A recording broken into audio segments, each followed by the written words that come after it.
নমস্কার। দেশ ও সুভাষ চ্যানেলে প্রত্যেককে আবার একবার স্বাগত। আজকে আমরা আলোচনা করব দেশবন্ধুর মৃত্যুর পর মান্দালয় জেলে সুভাষচন্দ্রের দেশবন্ধু স্মরণ সম্পর্কে। এই আলোচনা করতে গিয়ে যে বইগুলির সাহায্য আমি নিয়েছি তা হল মানুষ চিত্তরঞ্জন এবং সমকালীন ভারতে সুভাষচন্দ্র। পূর্ববর্তী এপিসোডে আমরা আলোচনা করেছি যে 16 জুন 1925 সালে দার্জিলিংয়ের স্টেপ অ্যাসাইড নামক একটি বাড়িতে দেশবন্ধু দেহান্তরিত হয়েছিলেন। সুভাষচন্দ্র তখন মান্দালয় জেলে বন্দী। দেশবন্ধুর মহাপ্রয়াণের সংবাদ তার কাছে পৌঁছেছিল কয়েকদিন বাদে। দেশবন্ধুর ছায়াসঙ্গী হিসাবে কাজ করার প্রায় 3 বছরের অভিজ্ঞতা ছিল তার। তাই দেশবন্ধুকে নিয়ে একটি গ্রন্থ রচনা করার কথাও তিনি মনে মনে পোষণ করতেন, কিন্তু সেই কাজ সম্পূর্ণ হয়নি। বন্ধু হেমেন্দ্রনাথ দাশগুপ্তের অনুরোধে তিনি দেশবন্ধু সম্পর্কে বিস্তৃত একটি পত্র লিখেছিলেন। পুরো পত্রটাই এখানে আলোচনা করা সম্ভব নয়। পত্রের বিশেষ কিছু অংশ আমি এখানে তুলে ধরতে চেষ্টা করব। তার মধ্যে একটি গ্রন্থের কথা তো আমি উল্লেখ করতেই পারি, সেটি হলো চিত্তজয়ী চিত্তরঞ্জন, জয়শ্রী প্রকাশনা থেকে প্রকাশিত ডাক্তার নরেশচন্দ্র ঘোষের লেখা। এই পত্রে প্রথমেই তিনি লিখেছেন, জনসাধারণের পাঠের জন্য স্বর্গীয় দেশবন্ধু চিত্তরঞ্জন দাস মহাশয়ের সম্বন্ধে কিছু লেখার মতো সাহস আমার এখনো নাই। কখনো হইবে কিনা জানি না। ব্যক্তিগতভাবে তাহার সহিত আমার সম্বন্ধ এত গভীর রকমের ছিল যে অত্যন্ত অন্তরঙ্গ ভিন্ন, আর কাহারও নিকট তাহার বিষয় কিছু বলিবার ইচ্ছা হয় না। অধিকিন্তু তিনি এত বড় ছিলেন এবং আধার হিসাবে আমি এত ক্ষুদ্র যে আমার সর্বদা মনে হয় যে তাহার প্রতিভা কত সর্বোত্তমুখী, হৃদয় কিরূপ উদার ও চরিত্র কত মহান ছিল, তাহা আজও পর্যন্ত আমি সম্মুখ হৃদয়ঙ্গম করিতে পারি নাই। তাহার জীবনের মাত্র 3 বৎসর কাল আমি তাহার সঙ্গে ছিলাম এবং অনুচর হইয়া তাহার কাজ করিয়াছিলাম। এই সময়ের মধ্যেও চেষ্টা করলে তাহার নিকট অনেক কিছু শিখিতে পারিতাম, কিন্তু চোখ থাকিতে কি আমরা চোখের মূল্য বুঝি? বিশেষত দেশবন্ধু সম্বন্ধে আমার ধারণা ও বিশ্বাস ছিল যে তিনি অন্তত আরো কয়েক বছর জীবিত থাকিবেন এবং তাহার ব্রত উদযাপন না হওয়া পর্যন্ত তিনি মর্তলোকের কর্মভূমি হইতে অবসর গ্রহণ করিবেন না। দেশবন্ধুর সহিত আমার শেষ দেখা হইয়াছিল আলিপুর সেন্ট্রাল জেলে। আরোগ্য লাভের জন্য এবং বিশ্রাম পাইবার ভরসায় তিনি সিমলা পাহাড়ে গিয়েছিলেন। আমাদের গ্রেপ্তারের সংবাদ পাইয়া তিনি তৎক্ষণাৎ সিমলা হইতে রওনা হইয়া কলিকাতায় আসেন। আমাকে দেখিতে তিনি আলিপুর সেন্ট্রাল জেলে 2 বার আসেন এবং আমাদের শেষ সাক্ষাৎ হয় আমার বহরমপুর জেলে বদলি হইবার পূর্বে। প্রয়োজনীয় কথাবার্তা শেষ হইলে আমি তাহার পায়ে ধুলা লইয়া বলিলাম, আপনার সঙ্গে আমার বোধ হয় অনেক দিন দেখা হইবে না। তিনি তাহার স্বাভাবিক প্রফুল্লতা ও উৎসাহের সহিত বলিলেন, না, আমি তোমাদের শিগগির তালাশ করে আনছি। হায়, তখন কে জানিত যে ইহ জীবনে তাহার দর্শন আর পাইব না। সেই সাক্ষাতের প্রত্যেক ঘটনাটি, প্রত্যেক দৃশ্যটি, ছায়াটি পর্যন্ত আমার মানসপটে চিত্রের ন্যায় আজও অঙ্কিত আছে এবং বোধ করি চিরকাল অঙ্কিত থাকিবে। তাহার সেই শেষ স্মৃতিটুকুই আমার প্রাণের সম্বল হইয়া দাঁড়াইয়াছে। আমি দেখিয়াছি তিনি সর্বদা মানুষের দোষ গুণ বিচার না করিয়া তাহাকে ভালোবাসিতে পারিতেন। এটা কিন্তু দেশবন্ধুর একটা বিরাট বড় গুণ ছিল, যার জন্য তার দল বল সবাই একটা সাংঘাতিক সংগঠন তিনি তৈরি করতে পারতেন। সকলকে সমান চোখে দেখতেন, সবাইকে ভালোবাসতেন। তার ভালোবাসার উৎপত্তি হৃদয়ের সহজ প্রেরণা হইতে। সুতরাং তাহার ভালোবাসা গুণীর গুণের উপর নির্ভর করিত না। যাহাদিগকে আমরা সাধারণত ঘৃণায় ঠেলিয়া ফেলি, তিনি তাহাদিগকেও বুকে টানিয়া লইতে পারিতেন। সমুদ্রের প্রকাণ্ড ঘূর্ণাবর্তের ন্যায় এই বিপুল জনসমাজে তিনি চারিদিক হইতে সকল প্রাণকে আকর্ষণ করিতেন। যাহারা তাহার পাণ্ডিত্যের নিকট মাথা নত করেন নাই, অসাধারণ বাগ্মিতায় বশীভূত হয় নাই, বিক্রমের নিকট পরাজয় স্বীকার করেন নাই, অলৌকিক ত্যাগে মুগ্ধ হয় নাই, তাহারা পর্যন্ত ওই বিশাল হৃদয়ের দ্বারা আকৃষ্ট হইয়াছিলেন। আর তাহার সহকর্মীরা ছিলেন তাহার পরিবারের অন্তর্ভুক্ত। তিনি তাহাদের উপকার অথবা মঙ্গলের জন্য কি না করিতে প্রস্তুত ছিলেন। জীবন না দিলে জীবন পাওয়া যায় না, একথা 100 বার সত্য। দেশবন্ধুর জীবনই তাহার প্রত্যক্ষ প্রমাণ। দুঃখের বিষয় এই যে দেশবন্ধু সুসংহত কর্তব্যপরায়ণ নির্ভীক অনুচর বৃন্দকে দেখিয়া অনেক তথাকথিত জননায়ক ঈর্ষাপরায়ণ হইতেন। তাহারাও হয়তো মনে মনে ঐরূপ অনুচরবর্গ পাইতে ইচ্ছা করিতেন, কিন্তু মূল্য দিতে তাহারা প্রস্তুত ছিলেন বলিয়া আমার মনে হয় না। সহকর্মীরা অনুচরকে ভালোবাসিতে না পারিলে বিনিময়ে তাহার প্রাণ পাওয়া যায় না। সাধারণ সাংসারিক জীবের ন্যায় দেশবন্ধুর আত্মপর জ্ঞান ছিল না। তিনি তাহার অনুচর বৃন্দকে যে শুধু ভালোবাসিতেন তা নয়, তাহাদের জন্য লাঞ্ছনা সহিতেও প্রস্তুত ছিলেন। দেশবন্ধু যাহা দেখাইয়া গেলেন তাহা ভারতের রাজনীতি ক্ষেত্রে সম্পূর্ণ নূতন। আমি এ স্থলে নিঃসংকোচে বলিতে পারি যে তিনি পর্বতের ন্যায় যে অটল সংগঠন গঠন করিয়াছিলেন তাহার মূলে ছিল নায়ক ও অনুচর বর্গের মধ্যে প্রাণের সংযোগ। ইহা ব্যতীত দোষগুণ নির্বিশেষে ভালোবাসিবার ক্ষমতার সাহায্যে এবং তাহার অসাধারণ বুদ্ধি কৌশলের দ্বারা তিনি ভিন্ন ভিন্ন পন্থী ও ভিন্ন রুচির লোকদিগকে একত্রে চালাইতে পারিতেন। তাহার মত পোষণ করেন না এরূপ বহু লোক গোপনে তাহাকে সাহায্য করিতেন। অনেক তথাকথিত জননায়ক স্পষ্টভাবে বলিয়াছেন যে দেশবন্ধুর অনুচরবর্গ বা সহকর্মীগণ দাসত্ব পরায়ণ ছিলেন। দেশবন্ধু মন্ত্রণাগৃহে যাহারা কখনো উপস্থিত ছিলেন তাহারা একথা আদৌ সমর্থন করিবেন বলিয়া আমার মনে হয় না। দেশবন্ধু সংঘের প্রধান নিয়ম ছিল সংযম ও শৃঙ্খলা।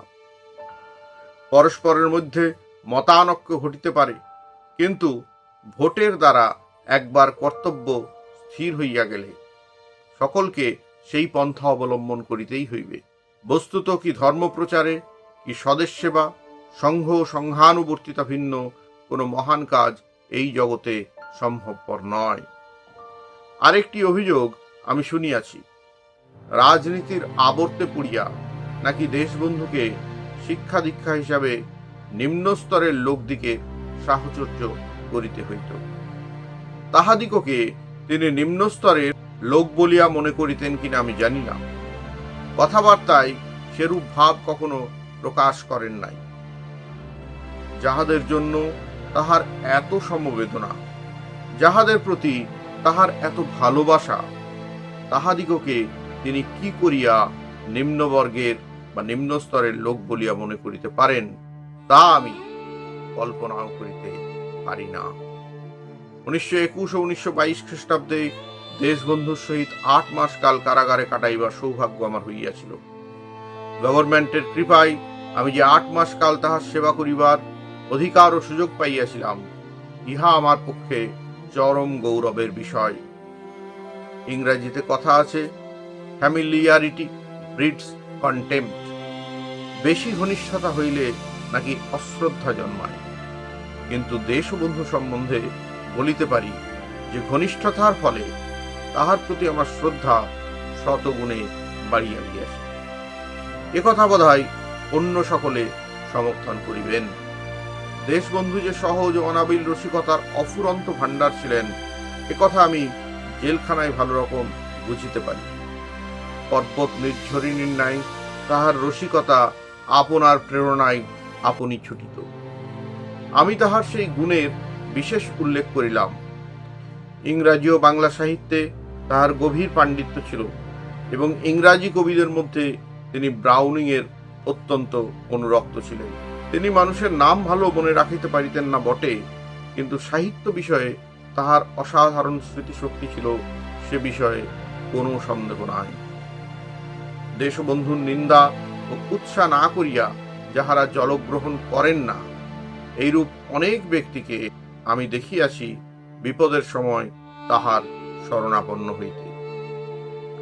যে 8 মাস কাল তাহার সঙ্গে ছিলাম, সেই সময় তাহার অন্তরের সকল কথা ও অনুভূতি জানিবার সুযোগ আমার ঘটিয়াছিল। কিন্তু আমি কোনোদিন কোনো কাজে অথবা কোনো কথার মধ্যে নীচতার চিহ্ন পর্যন্ত পাই নাই। তাহার শত্রু রাজনীতির ক্ষেত্রে অনেকে ছিলেন এবং তিনি তাহাদের কথা জানিতেন, কিন্তু কাহারও প্রতি তাহার বিদ্বেষ ছিল না।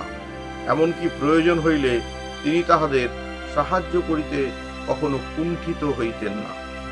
কারাগারে দেশবন্ধু অধিকাংশ সময়ে অধ্যয়নে নিরত থাকিতেন। সে সময় রাজনীতি ও জাতীয়তা সম্বন্ধে তাহার সহিত আমার অনেক আলোচনা হইয়াছিল। তিনি কি রাজনীতি, কি অর্থনীতি, কি ধর্মনীতি, জীবনের কোনো ক্ষেত্রেই মতের অনুকরণ বা অনুসরণ পছন্দ করিতেন না। এই জন্য তিনি বিভিন্ন বর্ণ ও শ্রেণীর মধ্যে সংগ্রাম বিবাদ পছন্দ করিতেন না এবং তিনি এ বিষয়ে কার্ল মার্কসের বিরোধী ছিলেন। জীবনের শেষ দিন পর্যন্ত তাহার আশা ছিল যে ভারতের সকল ধর্ম সম্প্রদায় শ্রেণীর মধ্যে চুক্তিপত্রের সাহায্যে সকল বিবাদ দূর হইবে এবং জাতি ধর্ম শ্রেণী নির্বিশেষে সকল ভারতবাসী স্বরাজ আন্দোলনে যোগদান করিবে। অর্থাৎ যার জন্য তিনি বেঙ্গল প্যাক্ট করেছিলেন। তিনি বলতেন একটা কথা, যে অনেক সময় 10 আনাকে ধরে রাখতে 6 আনা ছেড়ে দিতে হয়।